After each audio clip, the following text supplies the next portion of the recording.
Bonjour à tous, ici Mister Swen pour une nouvelle vidéo. Donc aujourd'hui nous allons parler de la migration de base de données. Alors donc migrer une base de données signifie déplacer donc cette base d'une source à une autre. Alors pourquoi parler de ce sujet-là? Tout simplement parce que lorsqu'on travaille sur un nouveau projet, on a bien souvent besoin d'une base de données ainsi que des tables pour par la suite faire des tests. Alors on pourrait se dire directement qu'on va créer ces tables ainsi que cette base à la main et on va remplir les données au fur et à mesure. Alors cette opération peut devenir assez fastidieux et compliqué dans la mesure où si on a besoin de faire évoluer sa base de données, donc si on a besoin de changer des valeurs, rajouter des champs, ça risque de devenir assez compliqué. Ensuite, deuxième problème, lorsqu'on travaille à plusieurs, euh, on va envoyer notre base de données à l'autre gars, lui qui va faire des modifications dessus, et ensuite ça va être compliqué de tout mettre en commun.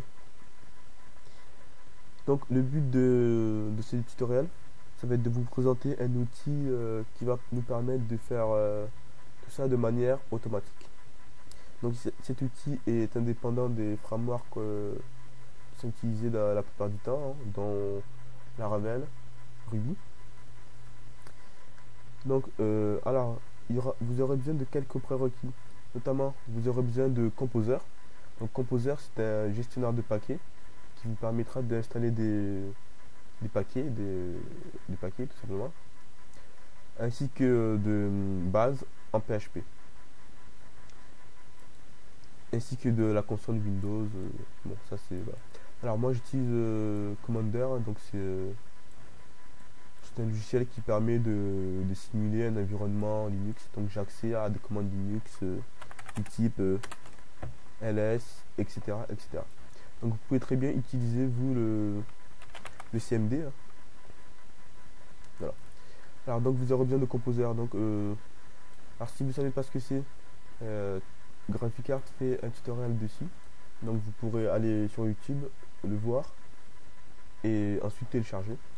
Donc lorsque vous aurez téléchargé Composer, si vous faites Composer-version, donc normalement si vous donnez la version, c'est que Composer est bien installé sur votre système.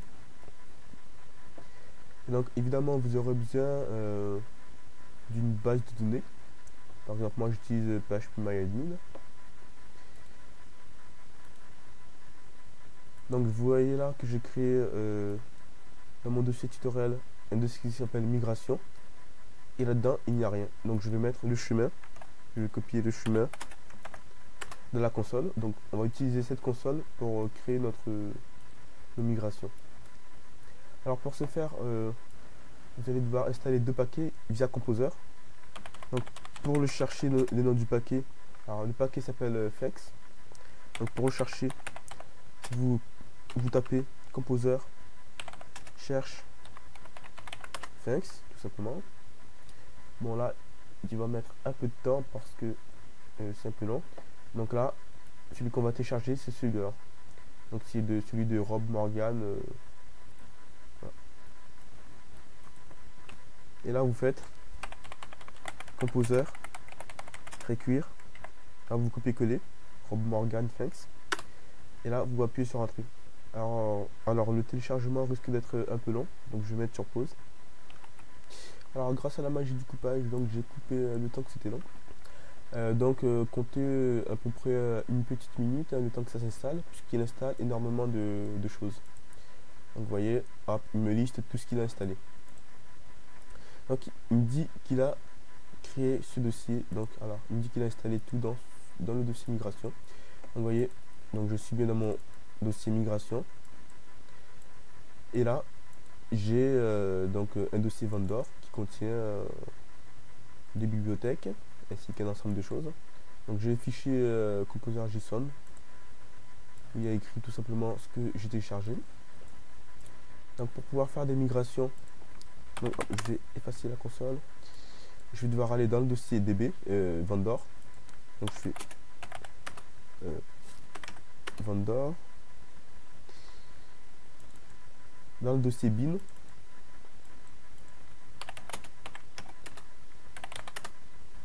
Alors une fois que je suis dans le dossier bin, j'ai accès à une commande qui s'appelle thanks. Donc j'ai accès à cette commande tout simplement parce que là j'ai le fichier bat. Donc si j'écris thanks, il exécute ce fichier là. Donc là il me montre, il met la liste de ce que je peux utiliser, des commandes que je dois utiliser. Alors alors la première chose qu'on va devoir faire, c'est initialiser un nouveau projet. Donc pour ce faire, je tape thanks init. Alors ce qu'il fait, c'est qu'il crée un fichier thanks YAML. Alors ce fichier là, on va devoir l'ouvrir. Alors ce fichier contient la configuration de la connexion à notre base de données. Donc là, vous voyez, alors ça, on verra un peu après. Voilà, il nous met notre environnement. Donc il va se connecter, il va utiliser la base de données par défaut, celui du développement. Donc celui-là. Et ici, on va devoir renseigner certaines informations. De l'adapteur, donc c'est MySQL par défaut. L'autre, donc moi, c'est localhost, donc normalement vous laissez. Ça, c'est le nom de votre base de données sur laquelle vous allez faire l'immigration. Donc moi, je l'ai appelé fake ici. Donc je l'appelle, je mets son nom. Là, par défaut, donc c'est root, il n'y a pas de mot de passe, port 3600 et UTF-8. Donc ici, vous pouvez changer celui sur lequel il va se connecter par défaut. Donc lorsque vous serez sur la production, vous mettrez ici production au lieu de développement. Donc vous enregistrez ce fichier là. Alors là, on va revenir là-dessus. Donc nos migrations, il va les mettre dans un dossier qui s'appelle db, dans un dossier qui s'appelle migration. Et nos seeders, donc s'il est une base de données, c'est la remplir avec des informations standards lorsqu'on va vouloir faire nos tests. Donc il la mettra dans un dossier qui s'appelle db, dans un dossier qui s'appelle seed. Donc on va devoir déjà créer ces deux dossiers là. Donc alors une fois que c'est fait, on enregistre, hop, on peut fermer. On va devoir créer ces deux dossiers, les dossiers db, migration et seed. Donc ici. Donc moi, je vais les créer grâce à la console mk dire hop, db migration avec un S très important, db seed. Alors là, ce qu'il me fait, c'est qu'il crée le dossier db. Donc vous pouvez très bien les créer à la main, il n'y a pas de souci. Donc il me crée bien mon dossier db, un dossier migration et un dossier seed. Alors pour faire nos migrations, il y a une commande qui s'appelle thanks create. Alors ici je vous ai mis la documentation officielle donc de thanks. Donc là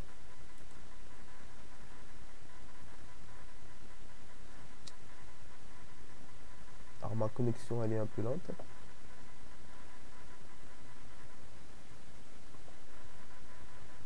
Voilà, il vous dit comment l'installer. Alors le mieux donc c'est de l'installer via Composer, hein, parce qu'il n'y a pas de fichier .exe. Et là si on va dans écrire une migration, et là il nous met les commandes. Donc pour créer une migration, c'est si on refait ça, alors vous voyez que là il me donne la commande create, donc c'est pour créer une nouvelle migration. Donc je tape ici thanks create et je mets ensuite le nom de ma migration. Alors très important, vous devez mettre une majuscule au début du nom de votre migration. Autrement, vous aurez une erreur en rouge qui vous dira qu'il utilise la notation camel case. Donc c'est le fait de mettre une majuscule en début. Donc si par exemple je veux créer un user, si je mets un minuscule, elle me dit que c'est invalide parce que je dois utiliser le camel case. Donc si je veux créer une table users, une migration users, je mets tout simplement thanks create users. Donc là il me dit qui s'est référé au fichier YAML et qu'il a créé ma migration dans les fichiers dans le dossier DB migration, et le fichier s'appelle comme ça. Alors si on regarde, si on va dans le DB migration, on voit bien le nom de notre fichier. Donc ce qu'il y a au début du nom là, c'est le timestamp, donc c'est la date et l'heure du jour. Donc ça lui permet ensuite de savoir dans quel ordre exécuter les migrations. Alors si on ouvre alors on va ouvrir ce fichier là. Alors je vais utiliser Sublime Text. Alors je vais faire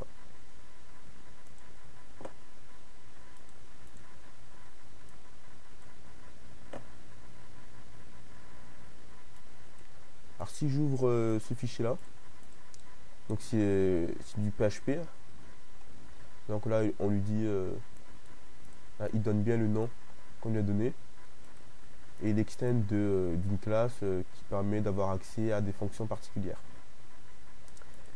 Et là il nous met les fonctions auxquelles on a accès.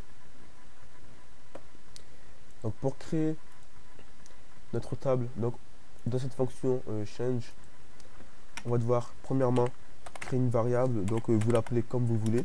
Moi je l'appelle table. Et là vous avez accès à une fonction qui s'appelle table. Alors cette fonction là, donc elle est issue de cette classe là. Donc vous n'avez pas à vous demander pourquoi, comment. Vous l'utilisez tout simplement. Alors là je mets le nom de ma table.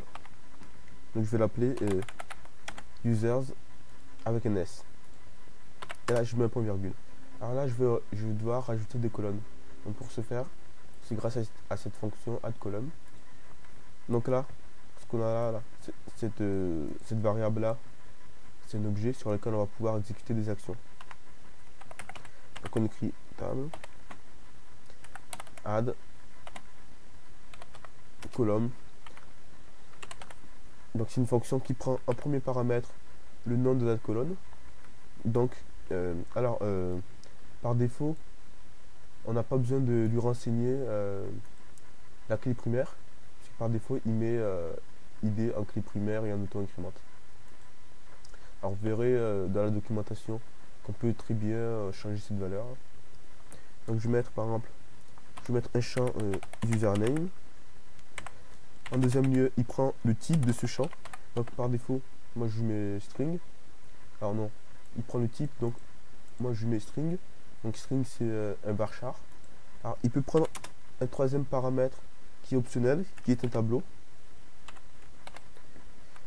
Et on peut mettre la limite, donc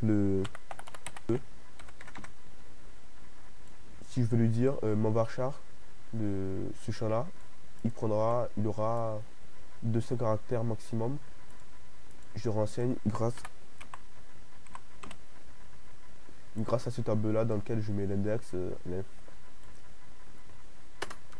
et là on peut enchaîner. Si je veux rajouter d'autres champs, ce que je vais faire, c'est je vais prendre cette fonction, hop, je le copie. Je vais copier un champ. Alors je vais créer un champ qui sera user email, qui sera un string. Alors si je mets rien, alors si je mets pas de longueur, par défaut ce sera 250 caractères.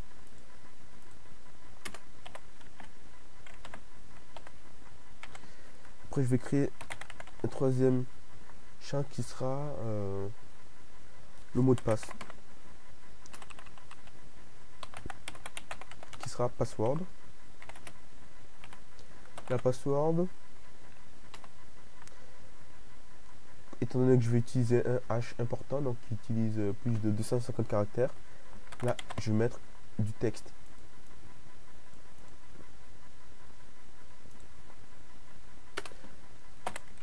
Donc une fois que vous avez renseigné tous vos champs, donc en l'occurrence là j'ai renseigné 3 champs, donc il y en aura 4.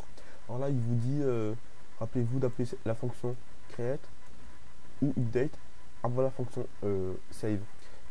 Alors la différence entre ces fonctions là, c'est que la fonction create et update, c'est qu'ils vont créer cette base de données, ils vont créer la base de données Mais cette base, ils vont créer, excusez-moi, ils vont créer cette table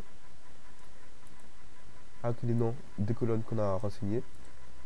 Mais ces informations-là ne seront pas persistantes. C'est-à-dire que lorsqu'on va vouloir revenir en arrière, il ne gardera pas la structure de cette table. Alors on verra la différence après. Donc là, vous mettez create.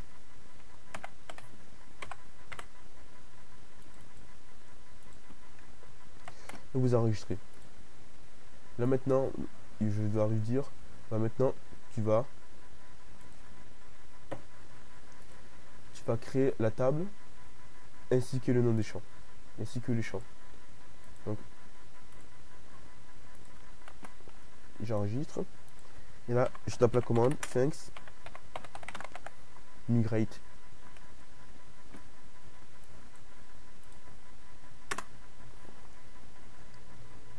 Et là, il me dit qu'il utilise l'environnement qui était renseigné, donc par défaut, c'est développement, qui utilise MySQL et qui s'est connecté à la table, à la base de données fake.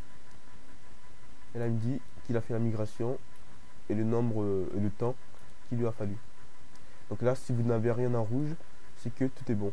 Dans le cas contraire, c'est que vous avez dû faire une erreur au niveau de la fonction ou au niveau du type. Et là, si on regarde notre table,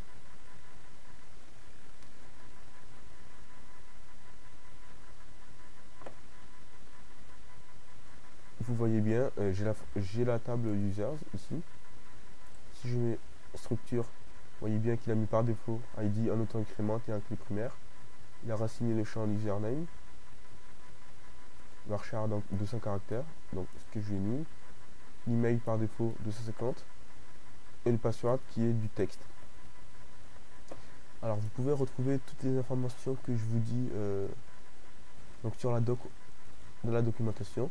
Vous voyez ici qui utilise la fonction create. Alors il y a deux autres fonctions qu'on verra un petit peu après. Donc là, c'est bien les fonctions auxquelles on a accès. Donc là c'est pour rajouter une clé étrangère, là pour rajouter un index. Là c'est pour renommer un champ, renommer une table, etc. etc. Donc vous pourrez voir. Donc je vous invite à aller voir la documentation. Alors maintenant, ce que je veux voir, c'est faire des tests sur ma base de données. Donc je vais devoir j'aurai besoin de la remplir. Alors je pourrais me dire, ah bah tiens, je vais la remplir manuellement. Pas besoin, puisque notre logiciel a pensé à tout. Donc je vais fermer ça. Alors si on veut revenir en arrière, si notre table là ne nous convient pas, ce qu'on peut faire, c'est revenir en arrière en tapant la commande thanks rollback. Alors si je fais un rollback, donc ce qu'il fait, c'est si je vais sur ma table, c'est qu'il a supprimé cette table. Ah, là, vous voyez, alors il me reste une table. Alors c'est bizarre qu'on ne la voit pas là. Ah, c'est parce que j'ai zoomé, c'est pour ça.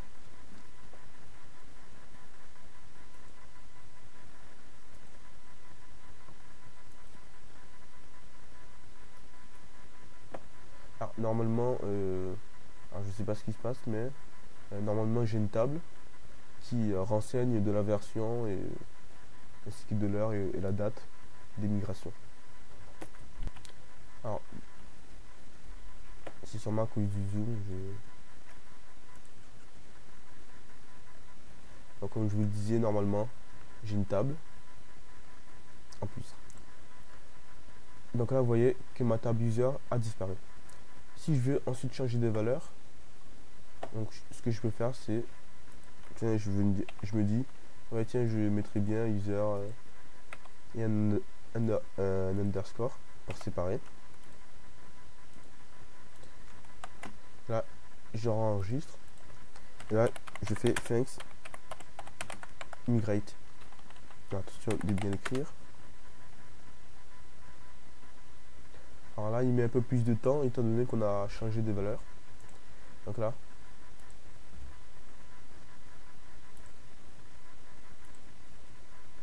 vous voyez, il a bien effectué le changement.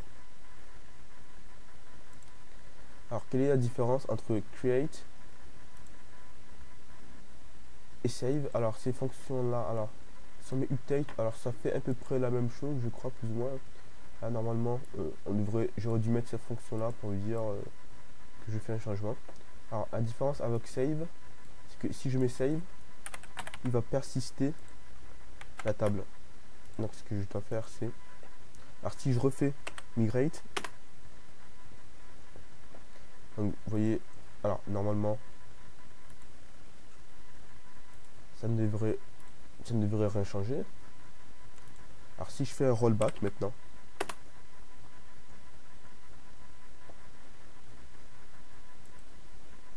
ce qu'il fait, donc la différence, c'est que avec la fonction save, il va persister la table. Donc là, ma table users existe toujours. Là, si je veux voir, là, lorsque je fais un rollback, ce qu'il a fait, c'est qu'il s'est dit, ah ben tiens, j'utilise la fonction save, donc je persiste la table.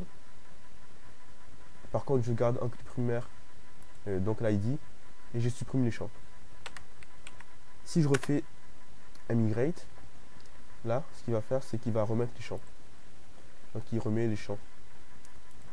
Alors, si par exemple, je me dis, bah tiens, je vais rechanger, tout en gardant la fonction save. Si je fais un migrate, alors normalement, je crois qu'il va me sortir une erreur. Alors non, il ne sort pas d'erreur, mais il prend pas en compte les informations.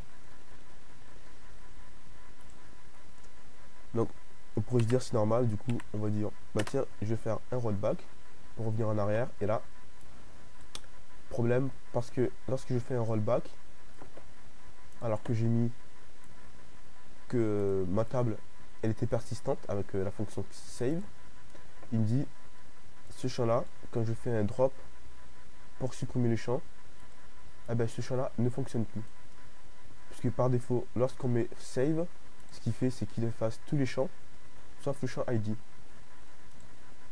Donc il a essayé de faire un drop sur chaque champ, et il n'a pas trouvé le champ correspondant à user password collé. Alors pour modifier ça, ce que je vais faire, c'est hop, je me dis bah tiens, je vais remettre alors on va mettre update cette fois-ci, update.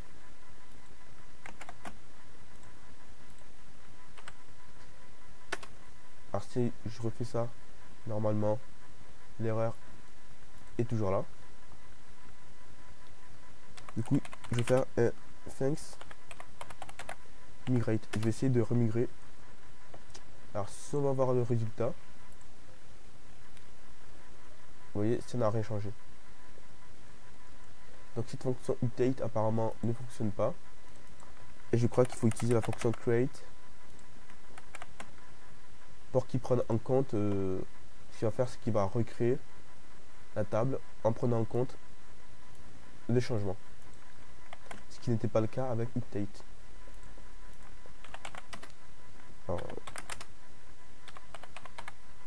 Alors si on fait rollback, ça ne devrait toujours pas fonctionner. Alors si ça fonctionne, parce que justement, oui, j'ai changé la fonction là, j'ai mis create. Donc là ça fonctionne de nouveau. Et ce qu'il a fait, c'est il a supprimé la table. Si je refais du coup un thanks migrate, donc il va remigrer et il va rajouter la table. Il va me remettre la table comme elle était au début. Alors je sais que c'est alors ça peut sembler un peu chaud, un peu il y a quelques petites subtilités, mais vous allez voir au fur et à mesure on s'adapte assez rapidement. Donc vous avez vu la différence. Donc lorsque je fais create, il ne crée pas réellement à la table, il le crée en cache. Tandis que si je fais save, lui, il persiste la table. Et donc lorsqu'on voudrait faire des changements, lui, il prendra pas en compte. Alors maintenant, on va vouloir donc créer des valeurs par défaut. Ce qu'on va vouloir, c'est remplir cette table avec des valeurs standards. Donc pour ce faire, il faut faire thanks seed. Donc seed, donc seeder, comme je vous ai dit, c'est remplir une base c'est remplir une table. Donc je mets la fonction que je veux. Donc il y a seed .create et seed .run. Donc, là, je vais créer mon seeder. Donc toujours camel case. Et là, je mets le même nom que je donnais. Donc il faut essayer d'être cohérent dans les noms de vos fichiers. Et là, il me dit que il a créé un fichier seed dans db dossier seed.php. Et le nom qu'on a donné, .php. Et là, ce qu'on va faire, c'est qu'on va l'ouvrir également avec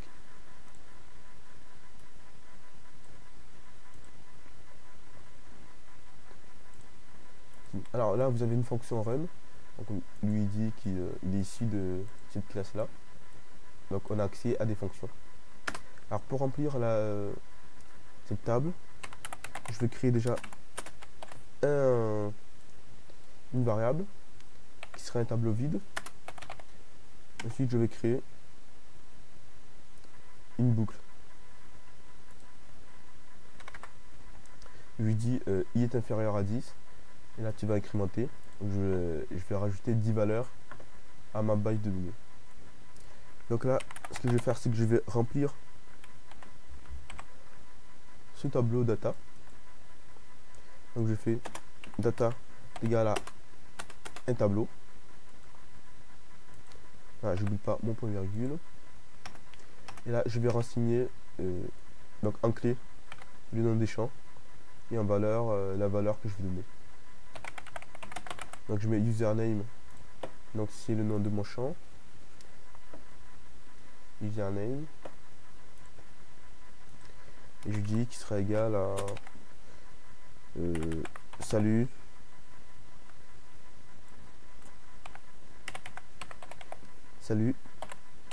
tiré i, donc il va mettre 0, 1, 2, 3 jusqu'à 10 et jusqu'à 9. Et là, c'est user email, mon deuxième champ.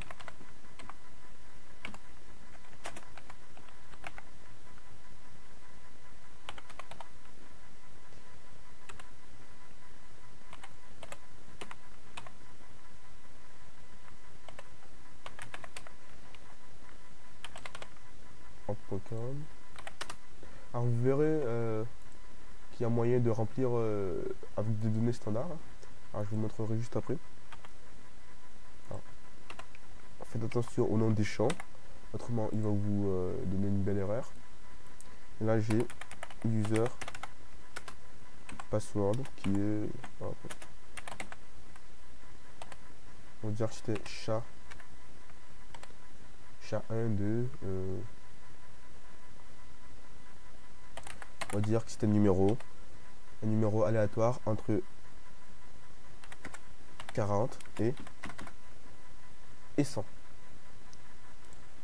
Alors là, lorsque je remplis cette table, il faut que je renseigne tous les champs.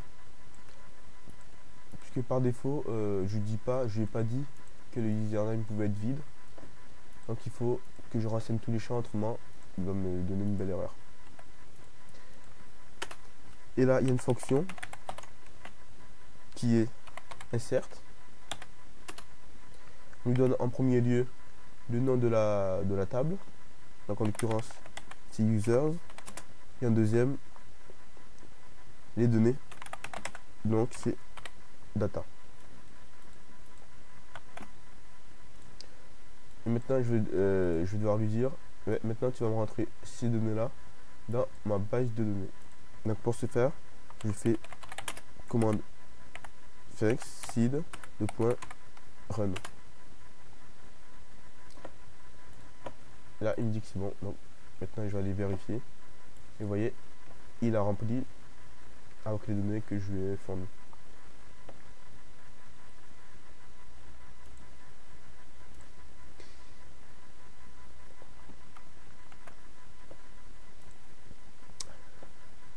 Voilà. Donc si j'ai besoin de... Alors, si on regarde la documentation officielle, on peut faire tout un tas de trucs. Si par exemple j'ai besoin de voir les données qui sont dans... Alors, si j'ai besoin de voir les données, je peux très bien faire... Alors c'est ici. Si j'ai besoin de voir ce qu'il insère, je peux très bien créer une variable ici, là, résulte, et faire un var_dump dessus. Si je fais un var_dump dessus, du coup, je vais refaire, je vais recycler. Alors, je m'affiche nul parce que, en fait, result ne retourne rien.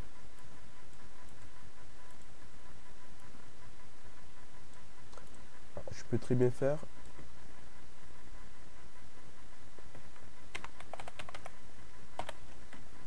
alors je sais pas si c'est une fonction qui permet de... Ah si, la fonction fetch all, je crois. Vous voyez, il y a une liste assez impressionnante de fonctions. Alors c'est fetch all. Alors je sais pas si... Est-ce qu'il faut que je renseigne? Alors je sais plus.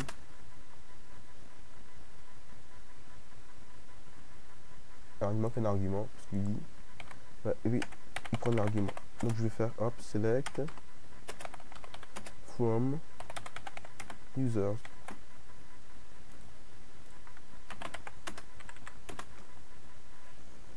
Alors si je fais ça, vous voyez cette fonction fetch, il me retourne les résultats de ma base de données. Donc, vous voyez,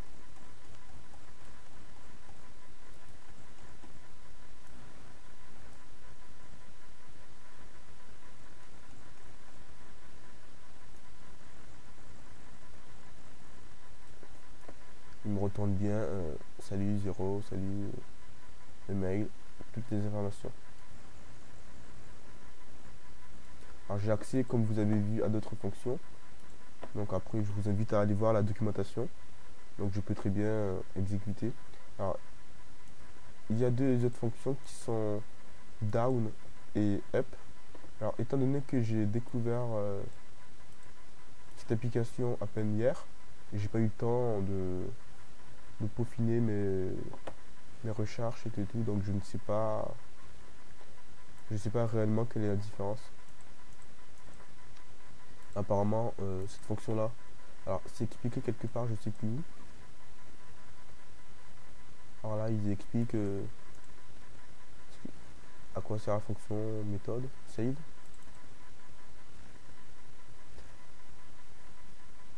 Alors à un moment il nous explique alors là il vous met les colonnes qui sont valides, alors les données valides. Donc je peux, donc pour renseigner donc niveau le deuxième paramètre, je peux lui dire que c'est un big integer, donc un gros chiffre, du binaire, un booléen, une date, un date time. Alors d'ailleurs on va rajouter un champ date time. Donc ce qu'on va faire c'est hop, user date, et là date time. Alors il y a deux fonctions, il y a date time et il y a timestamp.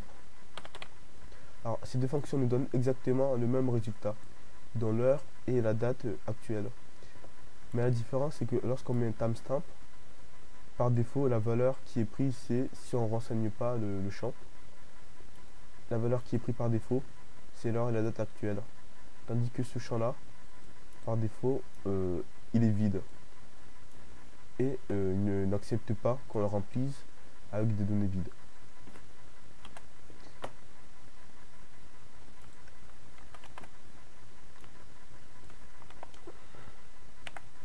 Alors ce qu'on va faire, c'est créer deux autres champs.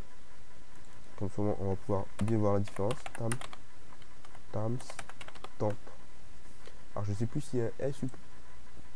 Non, il n'y a pas de S. Alors ce que je dois faire, c'est un rollback et après une migration. Parce que comme vous avez vu, étant donné qu'en plus j'ai renseigné les deux données, il prendra pas du tout en compte, voire même il m'affichera une erreur si j'essaie de migrer avec des nouvelles données. Alors, on va essayer.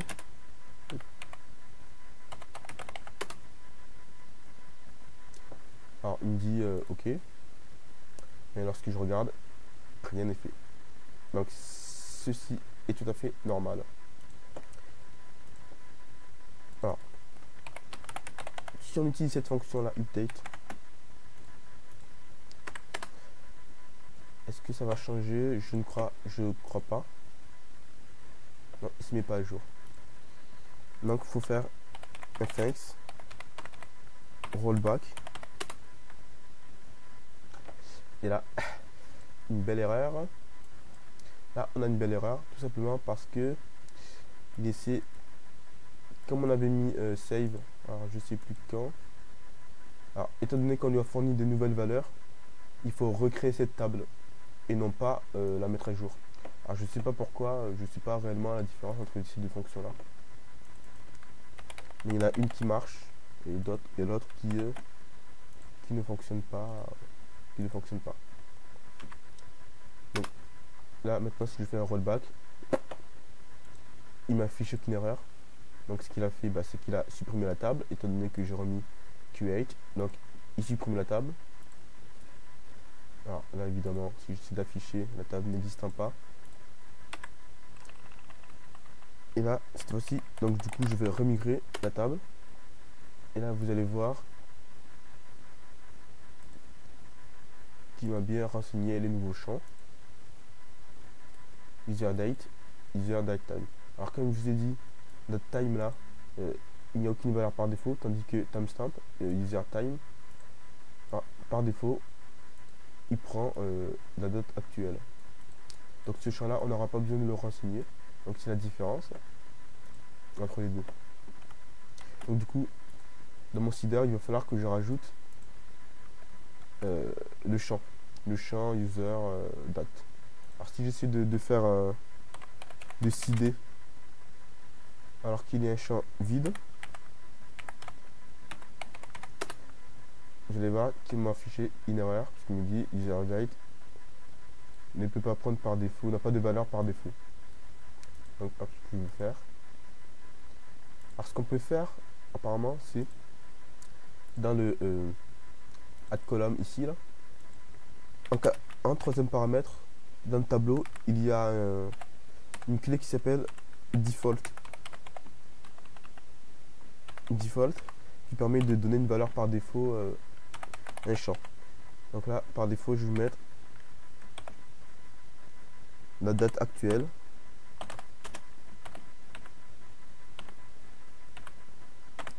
Donc il prend année, mois, jour, heure, minute, seconde. Alors là, si je fais ça, donc si vous avez bien compris, normalement je suis censé faire things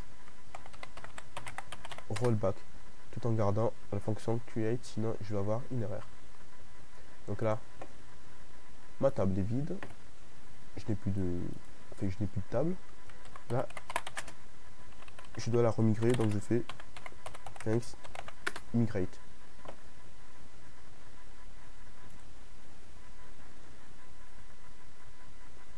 Et là, vous voyez, par défaut, il m'a bien mis la date du jour. Du coup, si je fais un things seed run, là,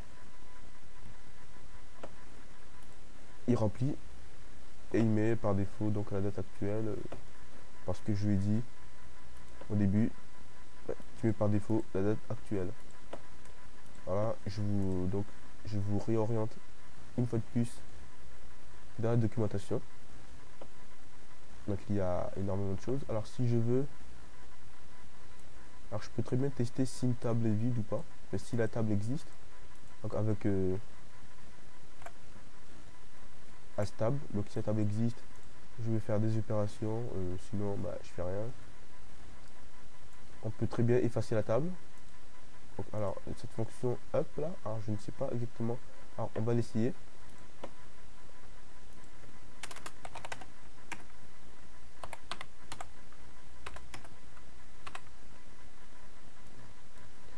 Ce qu'on va faire, c'est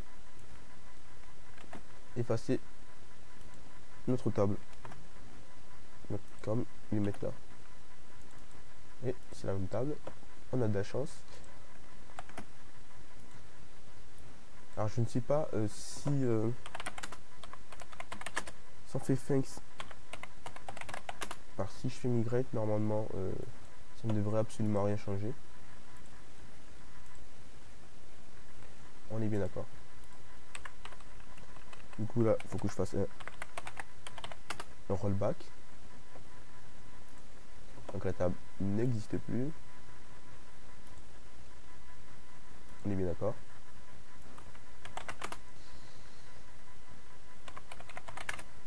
Hop, je vais refaire un migrate. Et là, normalement, la table revient. Donc du coup, forcément, il vide la table. Ah. Normalement, si je fais... Il n'y a pas moyen vraiment de... Si je fais ça, il me dit... Non, la commande up est inconnue.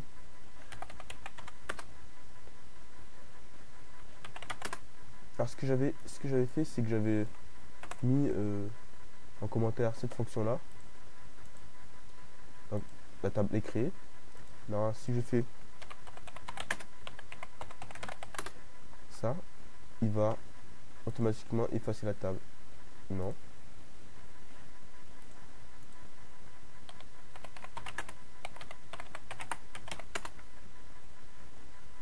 Alors si je fais ça, il revient en arrière, donc la table n'existe plus. Si je remigrate, la table revient. Alors je ne sais pas comment fonctionne cette fonction là. Et on peut même mettre donc un index. Donc ce qu'on va faire, bah, on va le prendre pour voir ce que ça fait.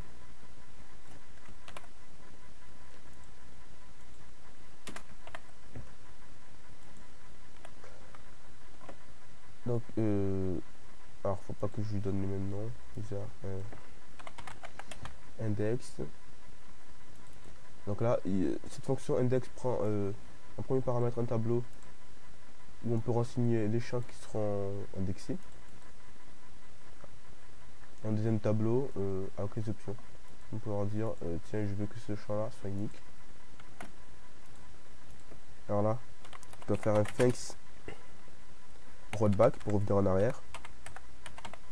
Et comme je vous ai dit, si on change de valeur, ça sert à rien que je migre. Là, si j'ai fait migrate, donc la table c'est effacée. Alors là, il me dit effectivement.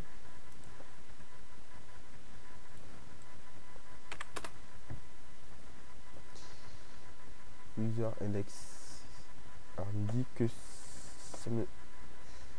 Alors c'est faut peut-être renseigner l'index et non pas l'idée.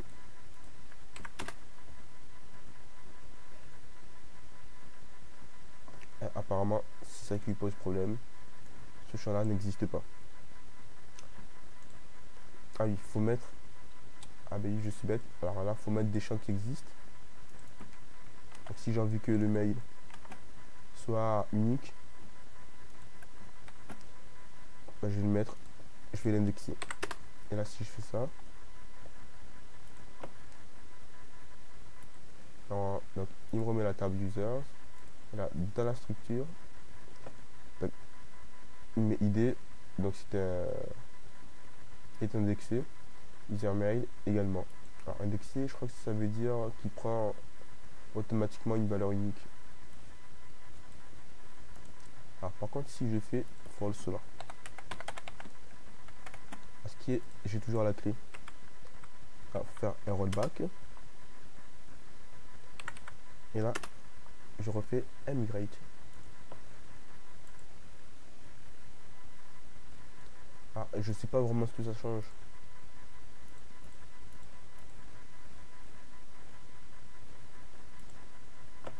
Mais apparemment, il n'est plus unique sur mes false.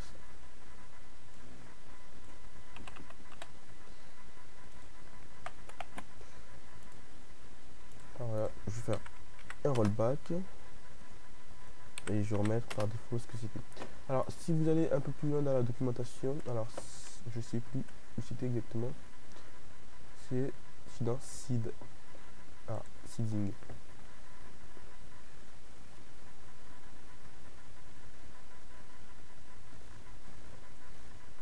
Donc là, il vous montre les différentes façons de faire. Donc là, hop, avec un tableau. Donc là, vous pouvez très bien choisir la table juste avant, avec vis table. Après, faire un insert et un save pour sauvegarder. Alors là, vous voyez qu'il y a un truc bizarre. Là, il me met Faker, Factory, le truc. Alors, on peut dire, qu'est-ce que c'est que ce truc? Alors, ça, c'est une bibliothèque qui permet de générer n'importe quel texte, n'importe quel type de texte. Par exemple, là, on peut générer un nom, un mot de passe, un email, une adresse mail, un nom de famille et un prénom. Alors là, comment je vais devoir faire pour utiliser ça? Alors, je vais devoir faire là. Donc je vais devoir installer en fait le paquet Faker. Donc là, je refais Composer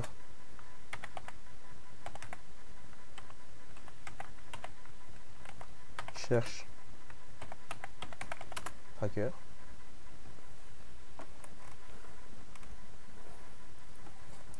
Et là, c'est ce paquet-là que je dois installer. C'est le premier. FZA, Nyoto, Faker. Là, je fais Composer, écrire, install. Alors, ça sera un petit peu lent aussi. Donc, alors où va s'installer ce paquet? Ce paquet va s'installer donc dans le dossier bin. Alors non, c'est ici.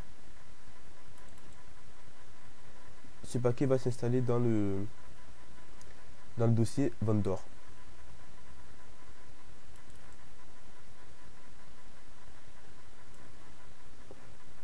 Alors ce paquet va s'installer dans ce dossier là, donc va ça. Alors je sais pas si. Alors étant donné qu'il y a beaucoup de fichiers dans cette classe, et qu'il y a beaucoup de fichiers, et du coup l'opération risque d'être un petit peu lent également.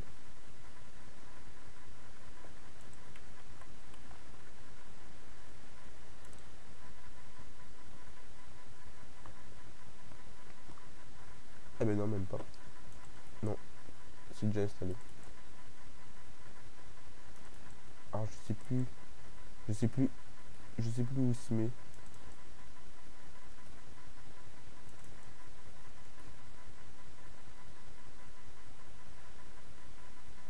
Ah oui, alors il a dû se mettre dans. Oui, alors c'est tout à fait normal. Hein. C'est le vendor ici et non pas l'autre. Donc dans vendor, dans bin et dans vendor encore, il installe le paquet que je lui ai demandé. Donc pour l'inclure, donc c'est dans mon seeder que je dois le faire. Donc ce que je vais faire, je vais tout simplement faire ça.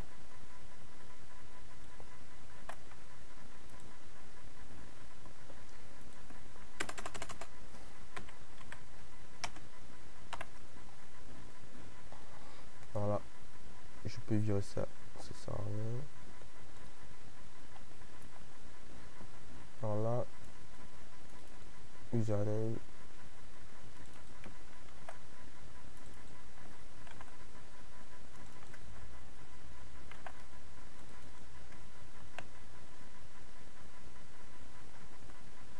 Alors là, il faut que je renseigne les champs qui sont dans ma base de données. Donc username. Alors userdate, j'ai mis par défaut la date actuelle, donc il faut que je renseigne le champ username, user email, username, user email, user password. Et c'est tout.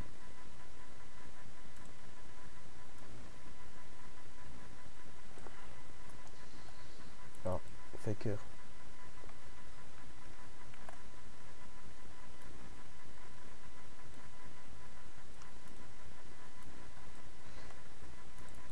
Et là c'est email.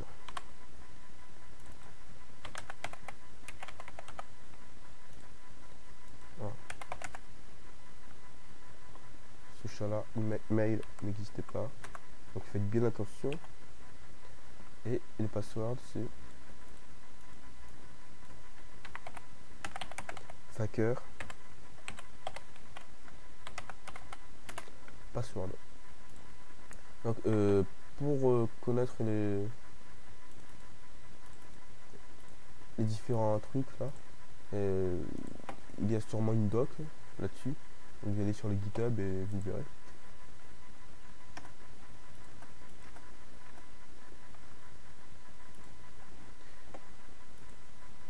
Donc là, je vais devoir faire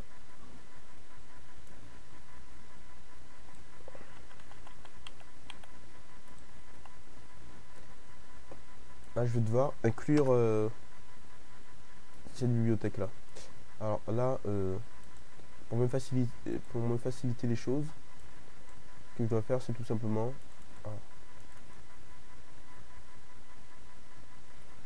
étant donné qu'il y a beaucoup de fichiers, on ne sait pas forcément lesquels dont on a besoin ou pas. Il faut inclure le fichier autoload. Alors je sais plus si c'est celui-là ou si c'est le premier. Alors, on va tenter avec le premier. Recueillir au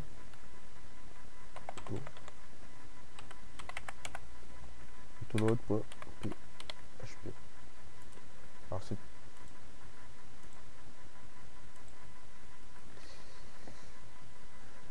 faut pas oublier que je suis dans le dossier, donc il va falloir que je recule de deux dossiers.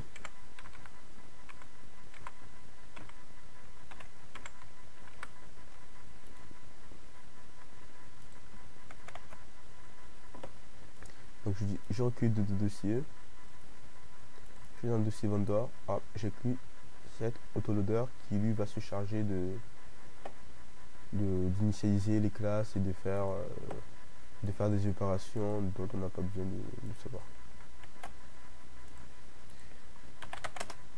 Et là, ce que je vais refaire, c'est things seed run. Alors,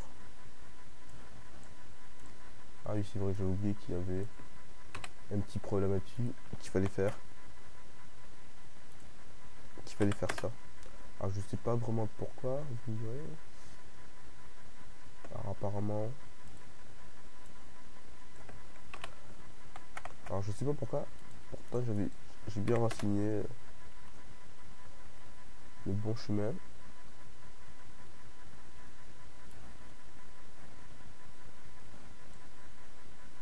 Mais pourtant. Alors j'ai trouvé, c'est en fait. Alors c'est assez délicat, mais en fait il faut pas renseigner l'autoloader à partir du fichier user.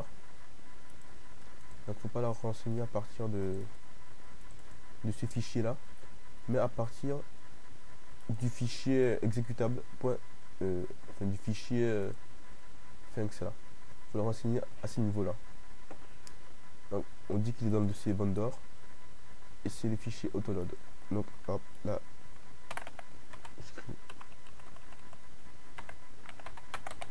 vendor autoload. Et là, donc là je vais faire SLS. Là si je fais un run cette fois-ci, vous voyez que ça fonctionne. Et là, si je vais voir dans ma base, vous voyez que ce dossier là, cette bibliothèque là a généré des noms, des prénoms, ainsi que des adresses mail et des mots de passe. Vous voyez qu'ils sont tous différents. Donc contrairement à notre technique qui consistait à rajouter l'index pour voir la différence, là il génère automatiquement les données. Vous voyez que c'est jamais les mêmes. Alors là, il a rempli 100 fois. Donc si hop, sur mes fiches de valeur, vous verrez, hop, voilà, vous voyez, c'est jamais les mêmes. Donc ce fichier là peut s'avérer assez utile. Bon, bien qu'on pourrait s'en passer, effectivement, oui, pour de simples tests, on pourrait s'en passer, mais lorsqu'on va vouloir faire des tests un peu plus poussés et qu'on voudrait des valeurs différentes pour chaque champ, on va vouloir remplir beaucoup de champs, je vous conseille d'utiliser cette bibliothèque là. Voilà. Donc je crois que c'est à peu près tout ce qu'on devait voir dans cette vidéo.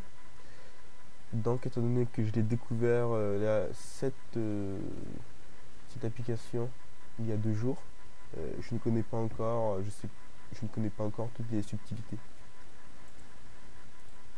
Autrement, je vous dis, allez voir la documentation. Ça sera toujours mieux. Donc vous voyez que là, je peux très bien vider la table. Donc une fois sauvegardé apparemment. Alors cette vidéo, donc je l'ai fait parce que lorsque je cherchais une vidéo sur un tutoriel sur l'immigration, j'en ai trouvé un, mais c'est en anglais. En plus, il utilise un système Linux, donc c'est pas tout à fait les mêmes commandes. Donc vous pourrez éventuellement aller voir son tutoriel aussi, hein, qui me dit pas mal du tout. Vous voyez, on peut renseigner un unsigned, qui veut dire tout simplement non signé. Donc je crois que c'est une valeur positive. Alors autrement, vous pouvez très bien voir, alors si vous faites things, je l'ai dit, vous voyez et les commandes. Donc on peut, donc pour initialiser un nouveau projet, donc ça donne la liste des commandes, back, donc ça on a déjà vu. C'est une commande things test. Alors je sais pas à quoi il sert exactement, mais il doit sûrement tester si on se connecte à la base de données, si oui, je pense qu'il teste les informations. Alors si par exemple, imaginons que dans le fichier YAML, je m'étais trompé de mot de passe, par exemple.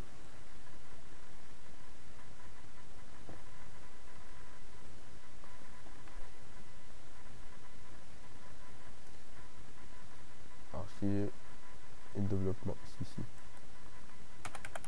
Si voilà, je me trompe de mot de passe, là je fais un test. Alors normalement il aurait dû me dire que ce n'est pas bon. Alors je vais mettre n'importe quoi au niveau de la table. On prend bien le développement.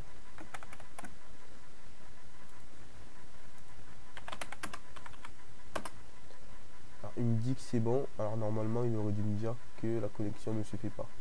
Alors je sais pas à quoi sert cette commande, mais il y a une autre commande qui est très bien, qui est status, qui nous montre en fait, ah oui, là il y a bien pris en compte. Alors si je refais test, non, alors le test il est bon, mais lui il n'est pas bon. Alors donc vous voyez, quand il a essayé de se connecter, bah, hop, il me dit qu'il ne connaît pas cette base de données. Alors je vais remettre comme c'était. Hop, fake.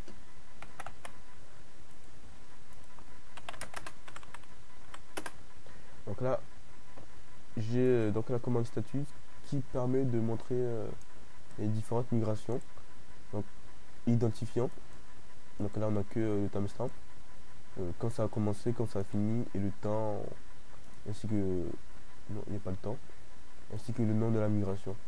Donc si je veux faire une autre migration, évidemment, je fais thanks create, par exemple, post, donc ne pas oublier un majuscule. Alors, ce qui fait, c'est qu'il crée une autre migration qui est post. Et là, c'est du pareil au même, donc je fais la même chose. Donc là, c'est les mêmes commandes que dans notre. Et là, je peux remplir également, je peux remplir le nom des champs, et je peux renseigner les colonnes, et je pourrais créer un seeder pour ensuite envoyer des données dans la base dans cette table.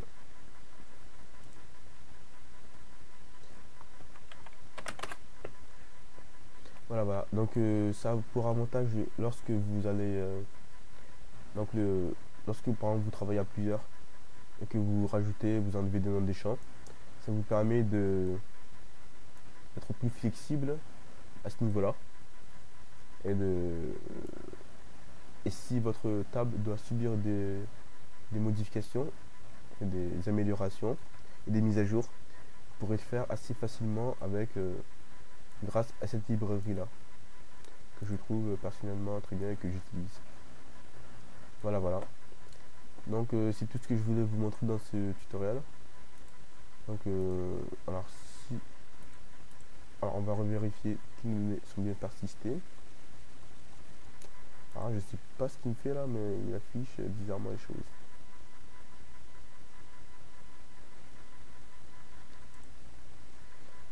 Alors c'est quand même bizarre que je puisse pas voir la deuxième table.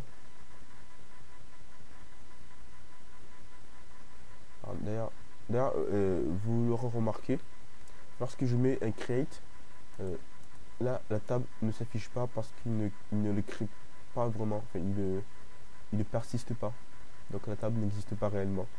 Tandis que si je fais un save, là je verrai la table.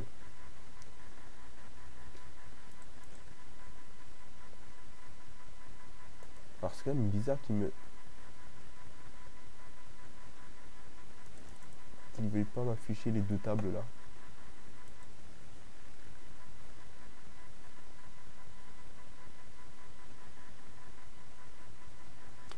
Bon, c'est pas grave. Donc, comme je vous l'ai dit, j'ai une autre table où il est écrit des informations concernant la migration. Donc cette table là, on n'a pas à y toucher. Voilà. Alors par défaut, il utilise le moteur de Inno. Alors, je ne sais plus si c'était dans le fichier YAML, mais il utilise InnoDB. Donc cette information là, vous pourrez très bien le changer. Alors je sais plus où, mais je crois que c'est dans le fichier YAML. Vous pouvez changer des informations de configuration. Donc je vous redirige sur la doc. Là, c'est ici configuration. Alors là, bon, j'ai pas testé, mais bon, j'ai pas testé. Alors là, vous pourrez très bien changer le nom des dossiers. Donc j'ai pas testé, mais je pense que bon, ça n'a pas grande utilité, donc laissez les choses comme elles sont. Je pense que c'est très très bien. Voilà, donc c'est tout ce que je voulais vous montrer dans ce tutoriel. Donc je vous dis à plus.